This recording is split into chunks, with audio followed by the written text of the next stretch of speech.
Hi, this is Ron Nutter and welcome to another edition of Tech Bites with Ron Nutter product reviews.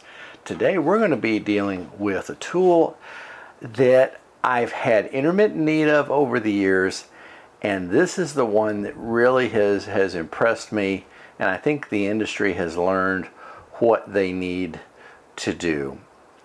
This is a butane powered soldering iron. That's right, I said a butane powered soldering iron. You can see it's got a little bit of everything to offer. They send you a little bit of solder to get started. They send a couple of tools for changing the tips as needed.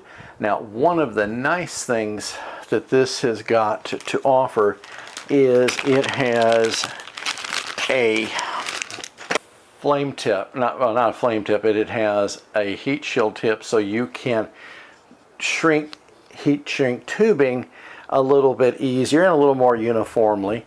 Now the trick is you don't want to get it too hot at one end, so you just constantly need to move it back and forth. But that's been probably one of the bigger things I've used it for. The butane is easy enough to find.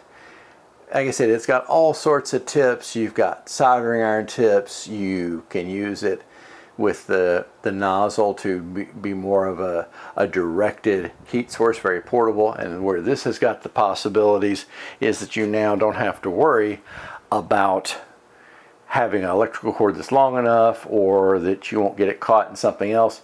You just go in with this, and then the main thing is just having a bottle of butane nearby, so if you do need to refill, that you can do so without a whole lot of effort. And the case they send with this really does a good job at keeping everything together for you.